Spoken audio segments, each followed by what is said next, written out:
Hi friends, இன்றைக்கி நாம் மாங்காய் சம்மந்தி எப்படி பண்ணலான்னு பார்க்கலாம். மாங்காய் சம்மந்தின்னு சொல்லலாம், இல்லைன்னா மாங்காய் துவையல்னு சொல்லிக்கலாம். அதுக்கு 2 பெரிய மாங்காவை எடுத்துக்கிட்டேன். அதை க்ளீன் பண்ணி பொடியாக கட் பண்ணி எடுத்துக்கிட்டேன். அதை மிக்ஸி ஜாரில் போட்டுக்கலாம். அப்புறம் ஒரு கைப்பிடி அளவு சின்ன வெங்காயம், அதையும் தோல் நீக்கி எடுத்துக்கிட்டேன்.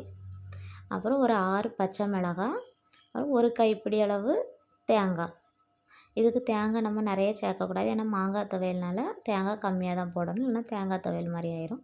அதுக்கு தேவையான அளவு உப்பு போட்டு நம்ம மிக்ஸியில் அடித்து எடுத்துக்கலாம். நம்ம தண்ணி ஊற்றக்கூடாது. ஒரு 2 வாட்டி சும்மா மிக்ஸி ஆன் பண்ணி ஆஃப் பண்ணி லைட்டாக கிண்டி விட்டு அப்படியே அடித்து எடுத்தால் நம்மளுக்கு மாங்காய் துவையல் ரெடி. நீங்களும் வீட்டில் ட்ரை பண்ணி பாருங்கள். இன்னொரு வீடியோவில் பார்க்கலாம். Thank you friends.